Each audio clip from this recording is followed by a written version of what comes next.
Hey guys, the Wolf Den here, and today we'll be taking a look at the Rebel Alliance 1.4 FD Laser Cannon Team Unit Expansion for games of Star Wars Legion. This is the original version of this miniature that was released by FantasyFlightGames a few years back. We'll start the video by taking a brief look at the lore of this weapon in the Star Wars universe, before looking at the contents of the box. After that, we'll be examining the completed model, then we'll look at some size comparisons, and then finally my overall thoughts on whether or not I'd recommend picking this model up for your Rebel army for Star Wars Legion. Let's get into it. In the grave of Alderaan, in the night on Charon Thoth, in the sands of Tatooine and the bloody hell of Hoth, we will meet the enemy, we will sound the battle cry. With our comrades at our sides, we will fight and we will die. Though they hunt us across space, though they kill us by the scores, though they crush our blessed home, though the mighty Death Star roars. We will meet the enemy, we will sound the battle cry. With our comrades at our sides, we will fight and they will die. Battle chant of the Legion of Alderaan.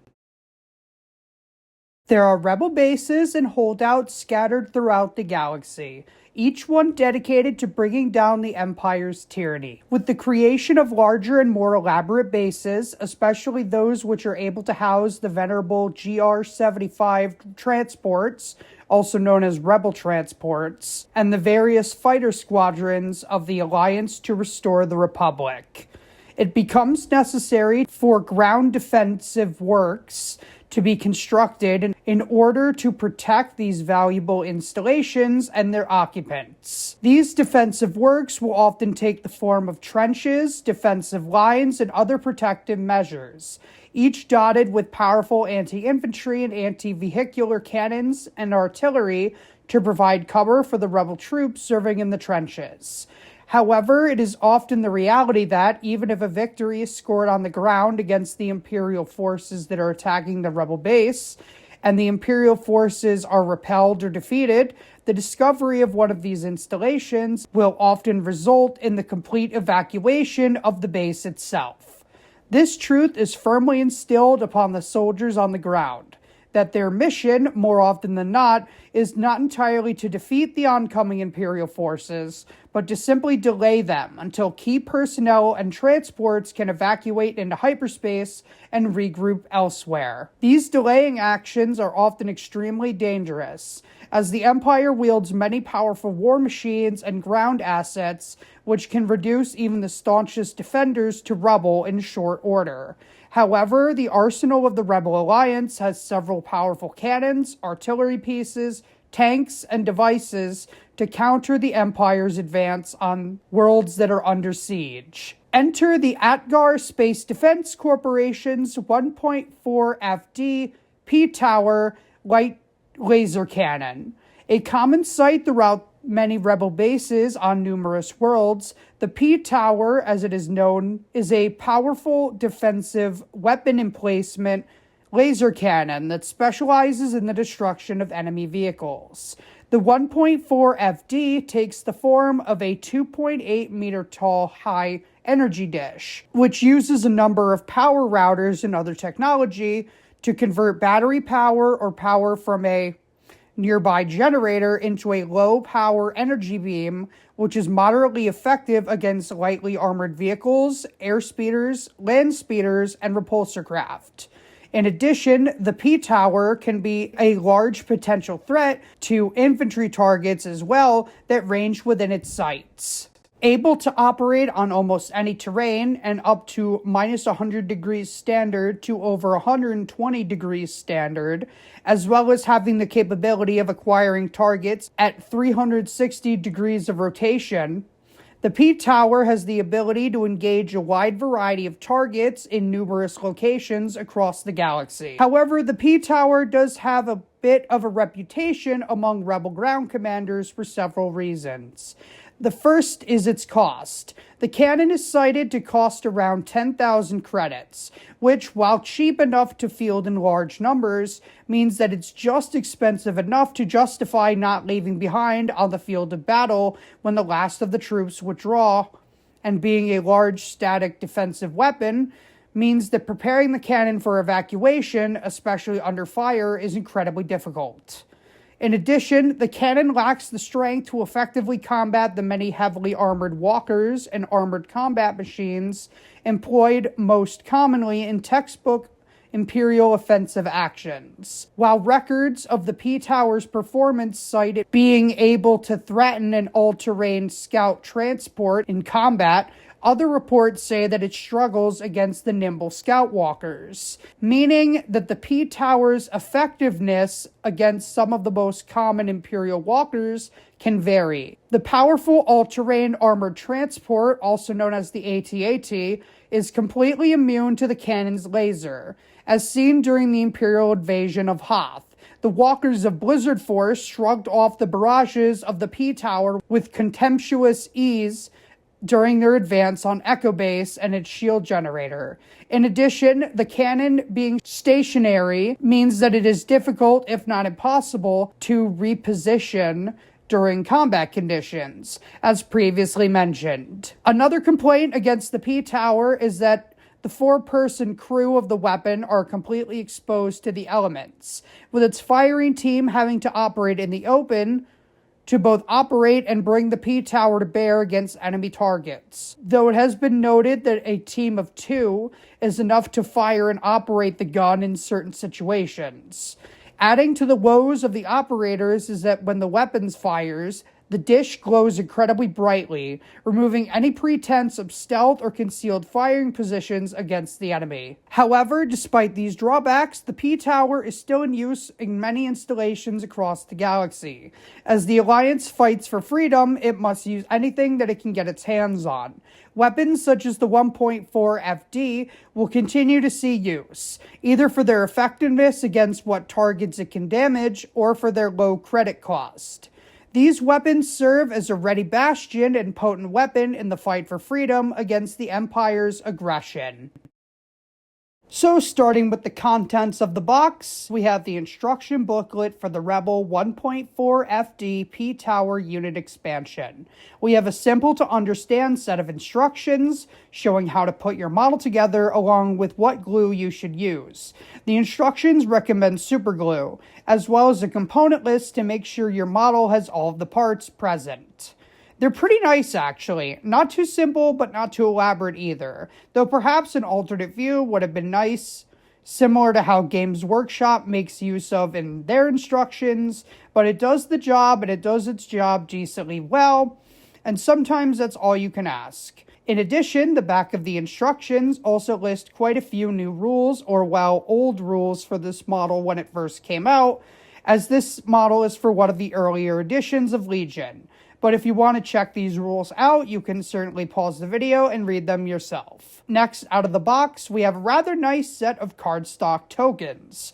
I was ready to discount these at first as being cheap and being able to throw them away, but for tokens, they do feel rather nice to handle. They don't really feel cheap, and there's certainly substance to them, which is nice.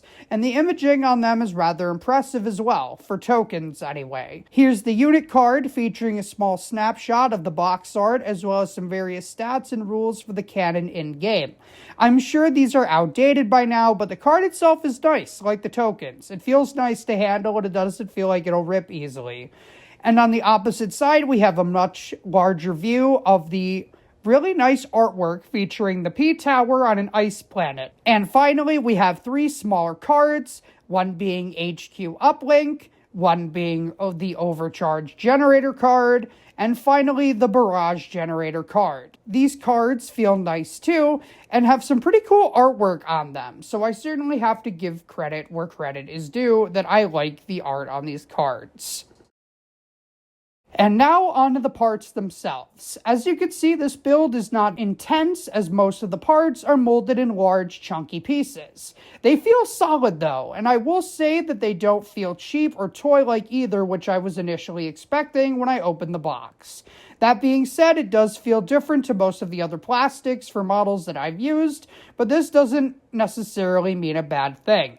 The Rebel Troopers themselves are rather highly detailed, being a torso and legs with attachable arms and backpacks. However, I will mention that these mold lines seen here on the legs and some of the arms are kind of atrocious, and this plastic that the Mini is made of tends to resist attempts to remove the mold lines in normal conditions, as these mold lines cannot be shaved down like on normal plastic Minis, as it is often required to gouge the mold lines gently out with a hobby knife, which can be rather harmful to the models themselves. On the topic of clothes, it would have been nice to have some alternate bodies, or at least some alternate torsos, for other environments other than Hoth or ice planets.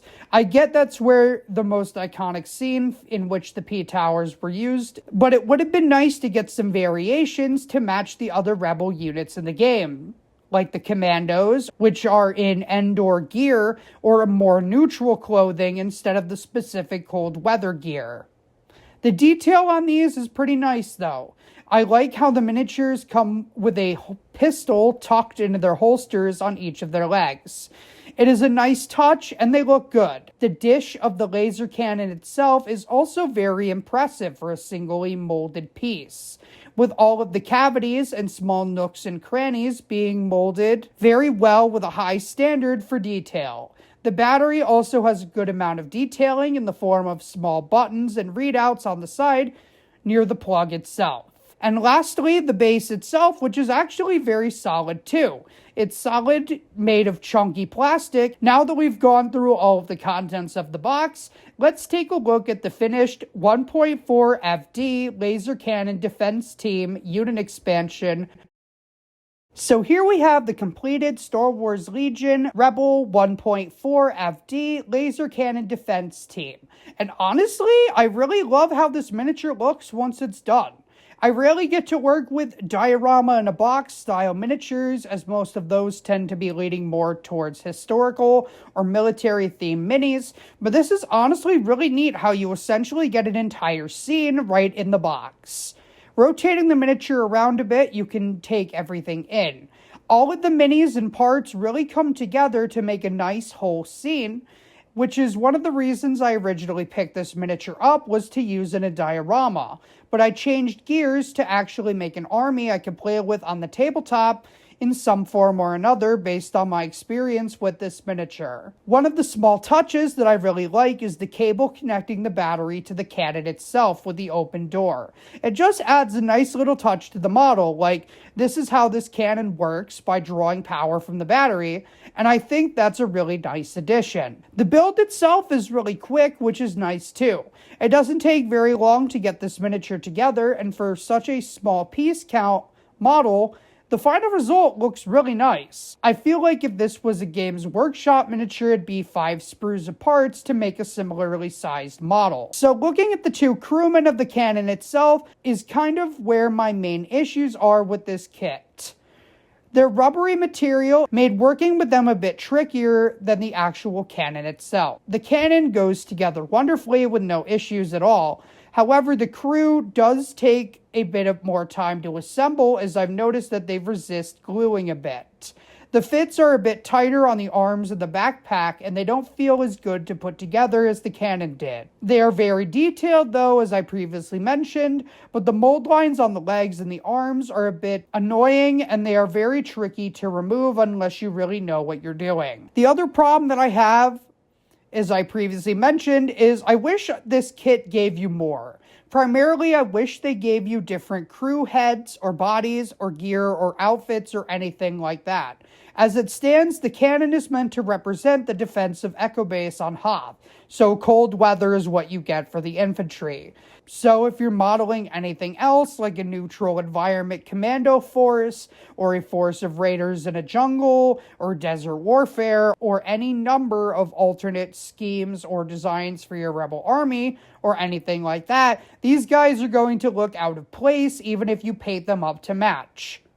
They're not bad sculpts, and I don't hate them. They very accurately look like the Rebel troopers that appeared in The Empire Strikes Back. I just wish that they had neutral or flak vest alternative bodies for the crew, which would have been nice. Just more options. Alternate heads for different species would have been really cool as well. Something that the other infantry kits in Star Wars Legion, especially for the Rebels, addressed later on. It's just that the other kits for Star Wars Legion, especially for Rebels, definitely feel a bit more for general use, and this one seems so specific to Hoth. I understand that this is one of the older versions of this kit when the game first released, meaning that these were Hoth specific, but as far as I can tell, this particular kit is still being made with absolutely zero changes or updates other than the rules and the tokens. This isn't the end of the world, and it certainly doesn't hurt this kit too much, especially if you're looking to recreate what's on the box,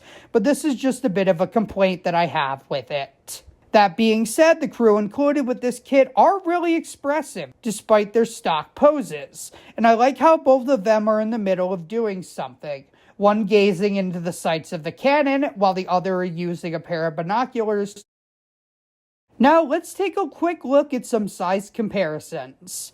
First, we have the P-Tower team compared to an X-Wing from the Star Wars X-Wing miniatures game. Next, we have the Rebel P-Tower team compared to a 3.75-inch R5 action figure from the Saga collection. Next, we have the Rebel P-Tower team compared to an older Mark IV Space Marine from the Betrayal at Kelth box set by Games Workshop. And finally, we have a look at the Rebel Cannon teams and how it scales next to a modern Deimos pattern Rhino for the Age of Darkness by Games Workshop, which was previously reviewed on this channel if you're interested in checking that out. Now that we've gone through some quick size comparisons, I'd like to sum up my overall thoughts on the Rebel 1.4 FD Laser Cannon Team Unit Expansion.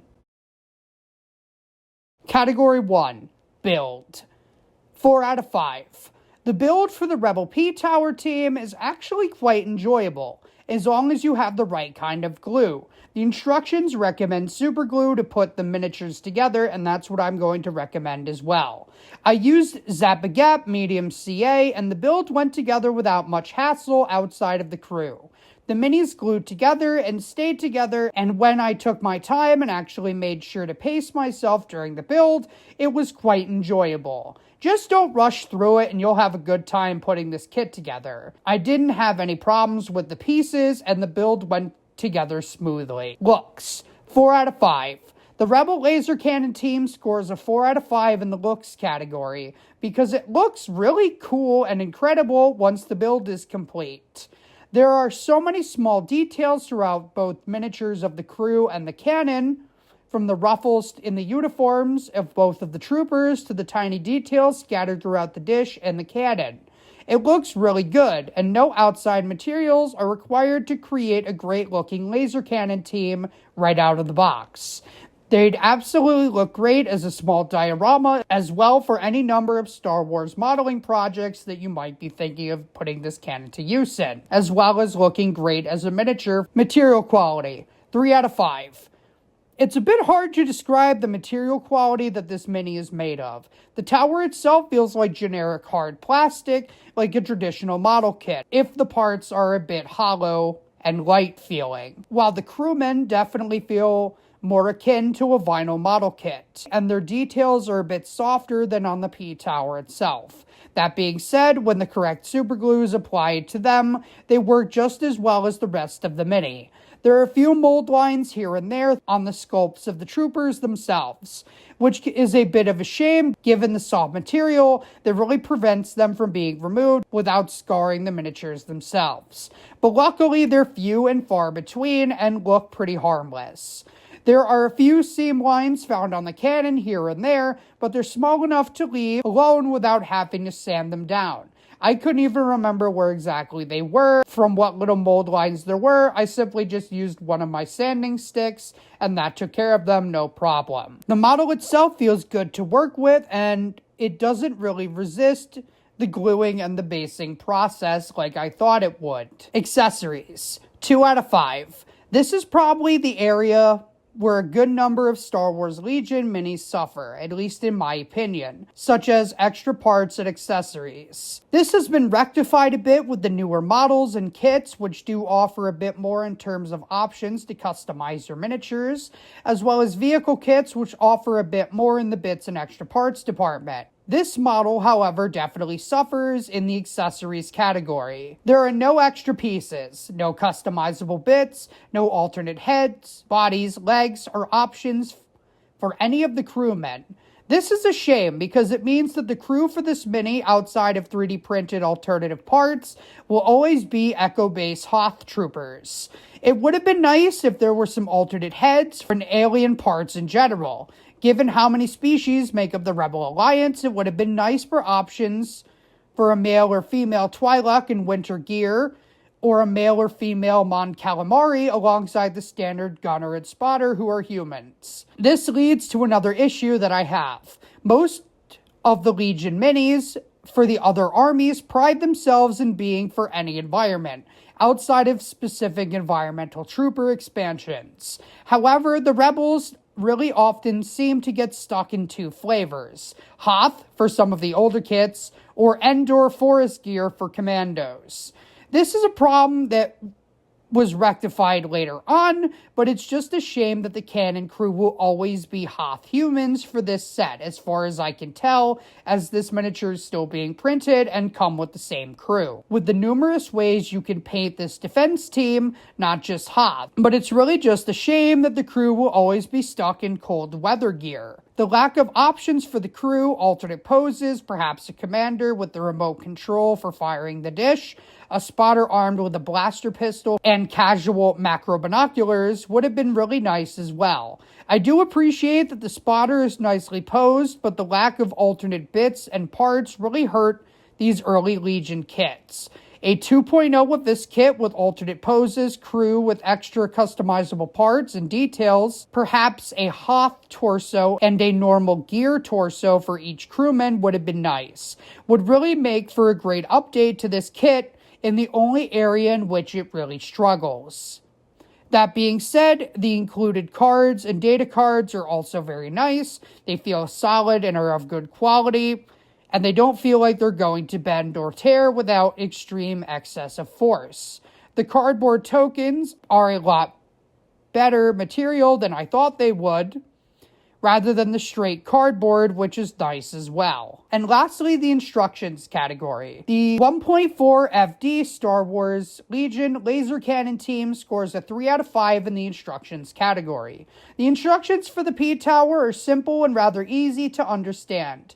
That being said, there are a few steps in which can be a bit tricky, such as where exactly the dish goes on the weapon in terms of its exact position, when seating it down onto the base, in which the diagrams don't help very much. The simple to identify pieces make this build rather simple, and the instructions really do help with that. A few alternate angles for the build while you're working on it would have been nice, but overall they do the job, and they do the job fairly well, so I cannot complain too much in terms of this area. So would I recommend the Rebel 1.4 FD Laser Cannon Team unit expansion for games of Star Wars Legion?